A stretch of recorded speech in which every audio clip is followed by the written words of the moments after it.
Et oui les amis, encore lui, Bellingham buteur et homme du match pour la 3e fois d'affilée, 4 buts pour ses 3 premiers matchs officiels avec Madrid plus une passe décisive, impliqué sur 5 buts sur 6 du Real. En parlerai aussi de Kylian à la fin les amis, et j'ai une bonne nouvelle d'ONC resté bien jusqu'à la fin, une victoire compliquée quand même 1-0 à l'extérieur. Nous sentons le match piège mais heureusement le Real a plutôt bien géré. Les amis, c'est simple, jamais un joueur a fait mieux pour ses débuts avec le Real en termes de statistiques depuis un certain Ronaldo.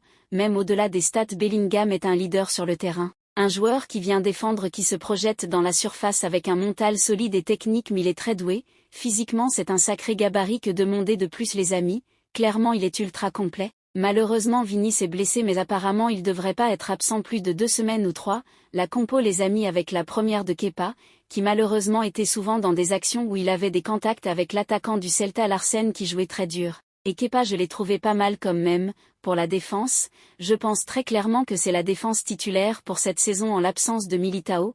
J'ai trouvé Fran un peu plus en confiance, Alaba rien à dire, meilleur défenseur du Real très solide. Pour le milieu Carlo est parti à 4 avec la jeunesse. Tchouaméni en sentinelle était très impérial lui aussi. Camavinga pour moi a fait un match XXL, peut-être si Bellingham n'avait pas marqué, c'est Camavinga l'homme du match. Proposer un niveau pareil alors qu'il a que 20 ans c'est exceptionnel.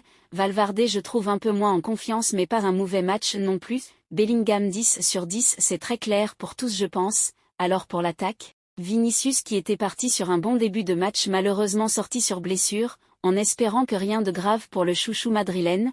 Rodrigo a fait un match en demi-teinte avec une première mi-temps compliquée, il était invisible très clairement, une deuxième mi-temps beaucoup mieux, où il était sur le côté gauche, rappelle-le que c'est son côté de prédilection, il a obtenu le penalty, après normalement les tireurs de penalty, Luka Modric premier tireur suivi de Vini et après Rodrigo, c'est ce que affirme Carlo Ancelotti. Vu que Luka était sur le terrain, j'ai pas compris pourquoi il ne l'a pas tiré, peut-être que Rodrigo voulait aussi transformer le penalty obtenu mais je sais pas exactement.